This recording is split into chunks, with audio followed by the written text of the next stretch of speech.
Ce message est pour un aigle, un or, un lion, un veau. Acclame Shada.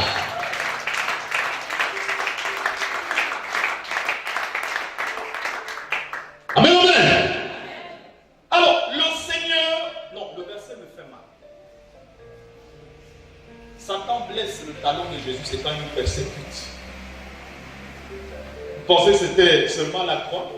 Non, il y a plus que talon à la croix. Acclamez ça. La croix, c'est une personne qui meurt. Il n'est pas blessé, il est mort. Acclamez ça. Pasteur, il est mort.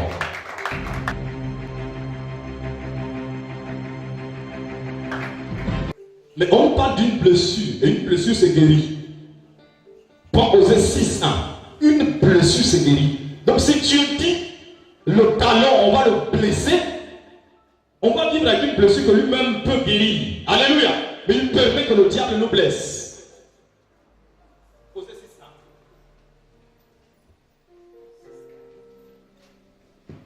Je lis la parole de Dieu dans Osée 6, au verset 4. Verset 1. Verset 1. Venez, retournons à l'Éternel, car il a déchiré, mais il nous guérira.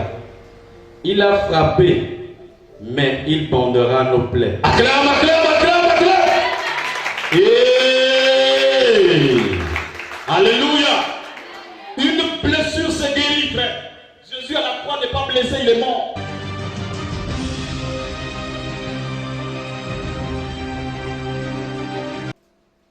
Le talon, ils sont restés. Et la guerre se fait là. Nous allons connaître ce qu'on appelle tribulation, la persécution de l'église, toutes ces choses. C'est cette femme que vous voyez dans l'Apocalypse, chapitre 12, le verset 14. On lui donne les ailes du grand aigle. Et à ce niveau, vous dites, mais où est l'aigle? Pourquoi on lui donne seulement les ailes? En fait, l'histoire commence dans Daniel. Acclamez Shaddai. Dans Daniel, il y a un lion. Il y a un lion. Il y a 4 bêtes comme ça. Est-ce qu'on peut lire ça? Je vais vous expliquer pourquoi la femme de l'Apocalypse se retrouve avec les ailes du grand aigle. Daniel, le chapitre 7. Lis un peu ça. Daniel 7, premier verset, il est écrit. La première année. Voilà, lis d'abord ça. La première année de Belshazzar, roi de Babylone, Daniel eut un songe et des visions. Les ailes ont été arrachées par le goupillon. Acclamez Shaddai. Ce lion que vous voyez ici là est un empire. C'est la mort. C'est un siècle. Acclamez Shaddai. C'est un cycle. C'est une période d'histoire. C'est un fouet de Dieu. C'est le règne de Satan. Des empires. Acclamez Shaddai. Mais regardez, Dieu va arracher les ailes. On dit arracher. C'est écrit comme ça. Oh. Si on t'arrache une chose, c'est qu'elle n'est pas toi. Acclamez Shaddai.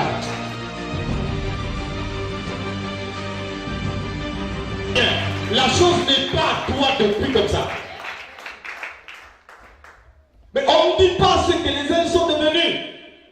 Maintenant, lis Apocalypse chapitre 12, le verset 14 à 15. Je lis la parole de Dieu dans Apocalypse 12, à partir du verset 14. Et les deux ailes du grand aigle furent données à la femme. Acclame bien.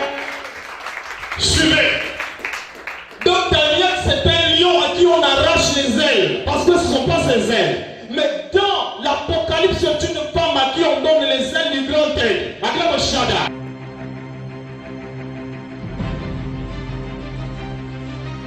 Bon, acclame bien, je vais t'expliquer ces choses. Est-ce que tu peux pousser des cris de joie pour ces basses? D'accord. Ok. Puisqu'il siège au milieu des acclamations de son peuple. La femme dans l'Apocalypse représente l'église glorieuse de Jésus. Là encore, il y a des choses à dire. Mais je m'arrête d'abord là. Acclame Shaddai. Amen, amen. Amen, amen. Le lion que vous voyez ici, dans cet empire vampire est le même que nous retrouvons dans 1 Pierre 5:8. C'est Satan qui prend la forme. Il n'est pas un lion, Acclame Shaddai, ni un aigle, Acclame Shaddai.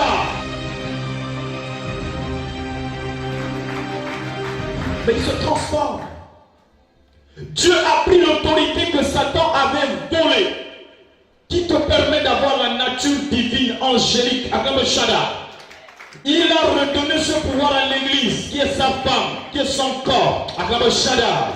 Et les ailes ici, c'est le réma, c'est la révélation, c'est la connexion. C'est la grande porte du royaume qui est ouverte quand tu as des ailes. Tu n'es plus de ce monde. Il a dit à Jérémie, je veux t'établir sur les nations et non dans les nations. Acclame Shaddai, sur.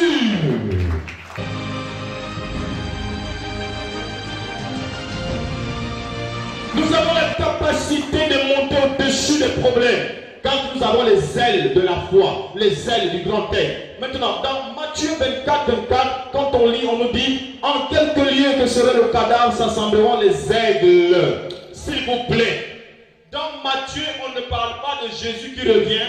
Le cadavre, ce n'est pas Christ. Acclame Shaddai.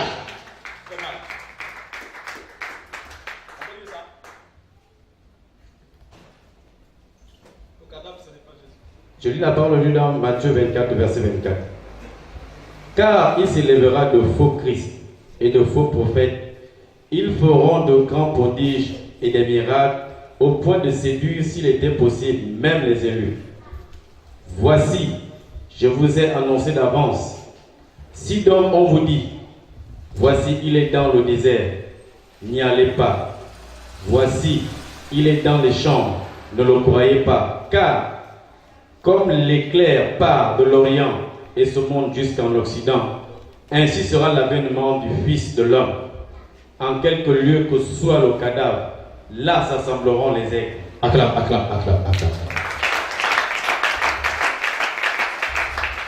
tu plus second dire comme ça, tu dis c'est quel verset là? S'assembleront les aigles. 28.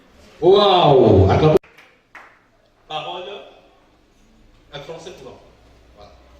Ok, donc nous sommes dans Matthieu 24, verset 28. Où que soit le cadavre, là se rassembleront les vautours. Acclame Shaddai.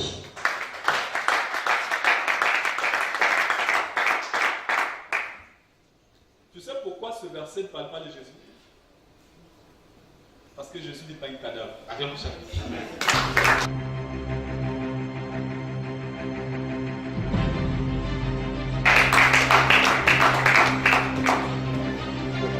Et à tous les animaux des champs.